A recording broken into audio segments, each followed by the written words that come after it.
Now, let's talk of cultural studies.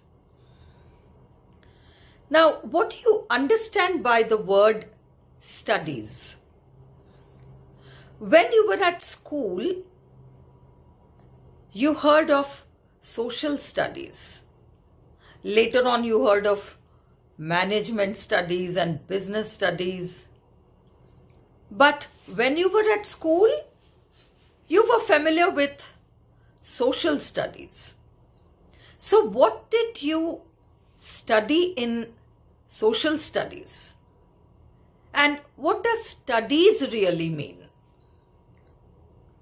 Studies refers to an area of inquiry, a field of study.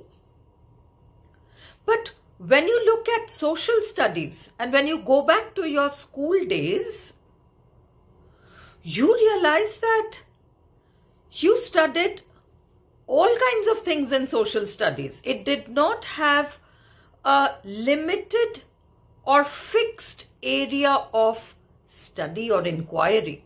It was not education relating to just one thing. You studied a bit of history.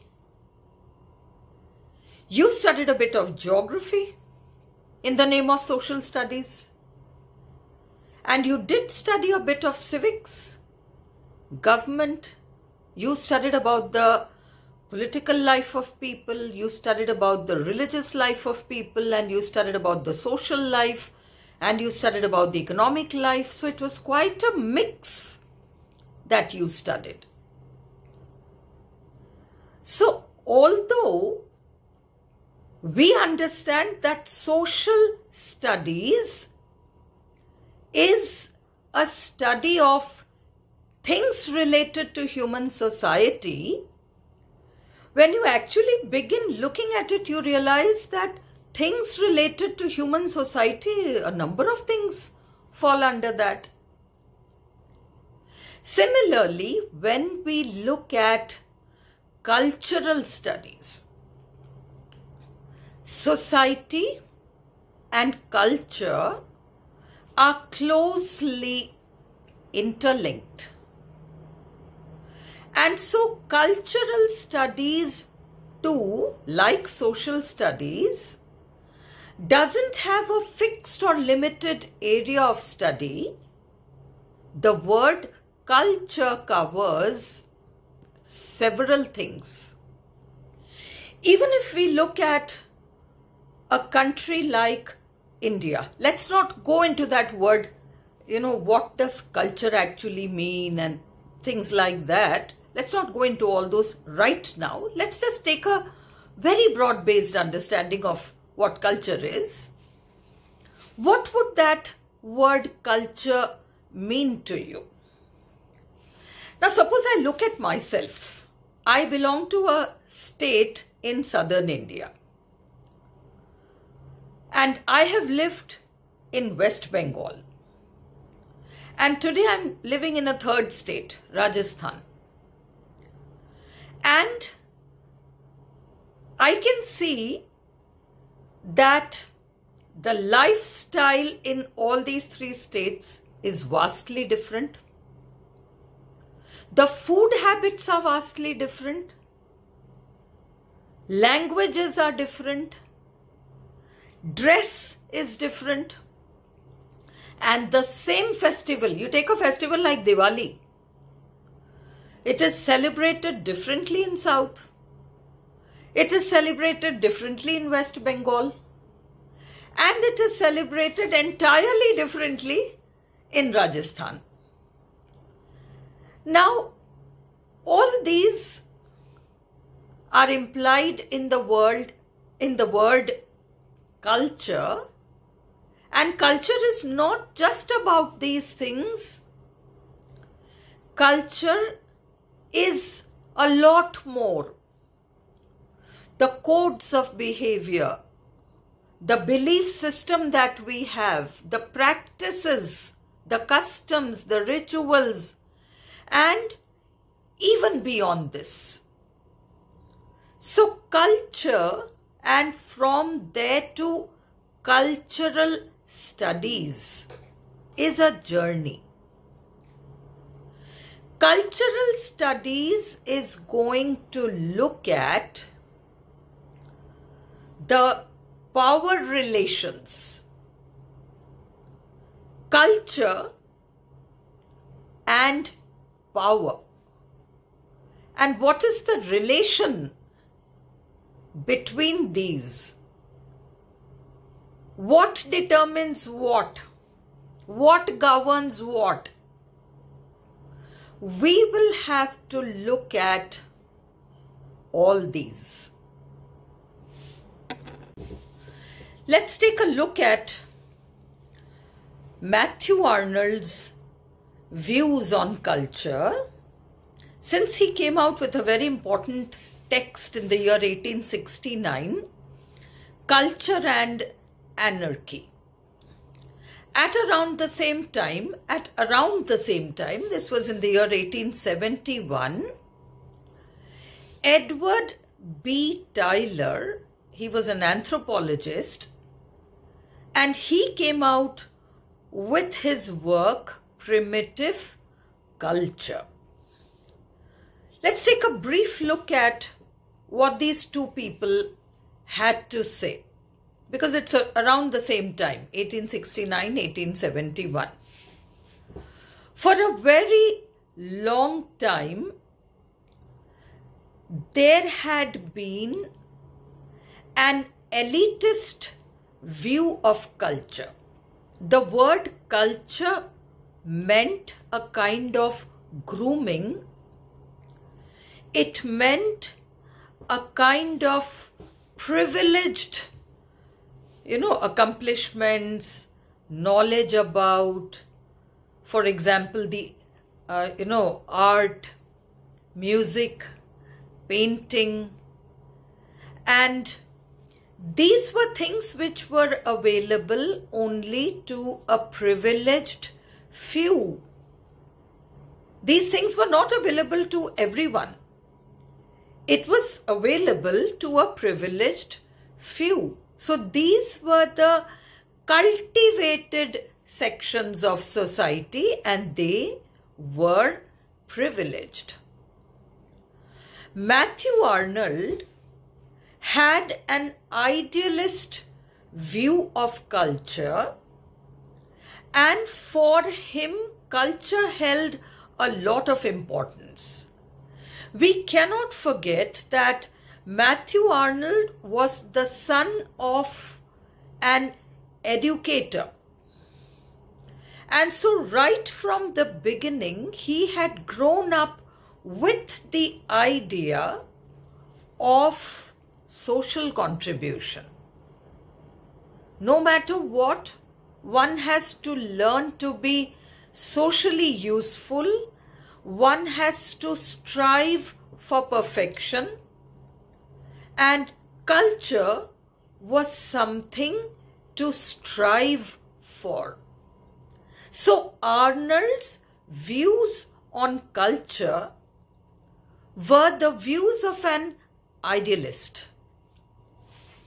He divided society, let's say, into three groups. He called them the Barbarians, the Philistines, and the Populace. And of these three, he focuses his attention on the Philistines, and he says that this is the group. They are non-conformists when it comes to religion. But these are the people who should actually be trained. And what should they receive training in? Now, the barbarians are the ones who have fixed views on things. They have some right ideas and they have a fixed notion about things. And the Philistines can be trained. And so he wanted the Philistines to somehow receive the kind of training or learning which would help them to overcome some personal barriers.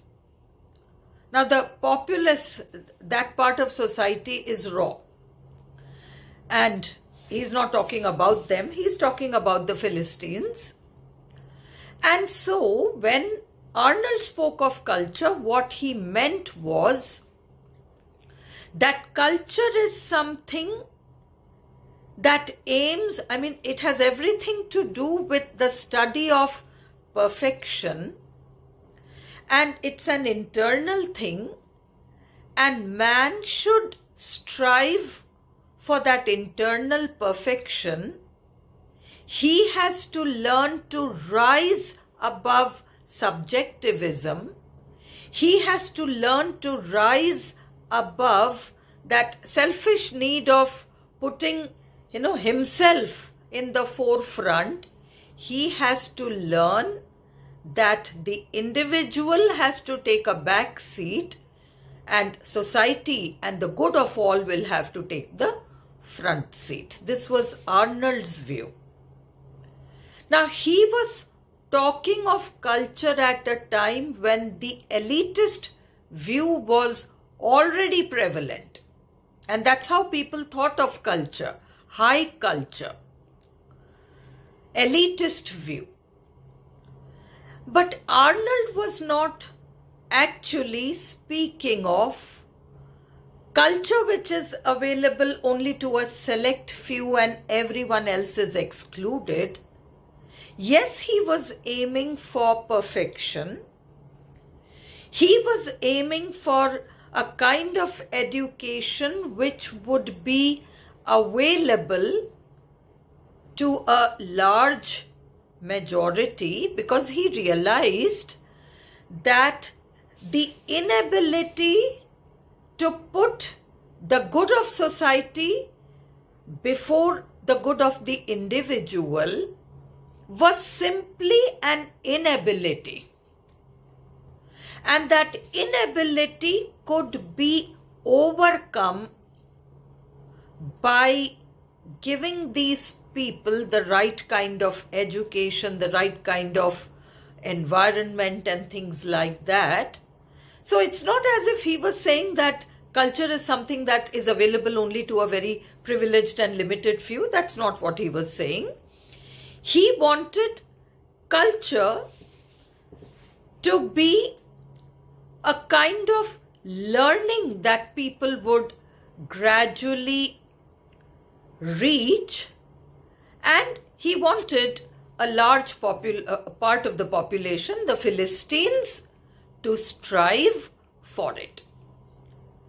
Now, this Edward B. Tyler, who was an anthropologist, and he wrote Primitive Culture in 1871, he too was speaking of culture, but he didn't say that, culture is something to strive for. He said culture is present with us. It exists with us. And he was speaking of the primitives. And so he didn't make any comment about striving for something. He said culture is present with us, and he stayed there. Both these people were actually speaking more about, lack of culture. What happens when there is no culture? So Arnold says that where culture is lacking, what happens is that people start doing what they like. So the opposite of culture is doing what one likes. And doing what one likes means keeping a very limited view and doing things according to one's own needs and not looking at the larger good. So these were the views of these two people. Later on, F.R. Lewis and his wife will come along, and F.R. Lewis is going to be a great admirer of Matthew Arnold, and he will have that elitist view of culture. He spoke of the great tradition, and he did have that elitist view. And later on, the whole idea of culture and everything that the word culture means will undergo a great transformation.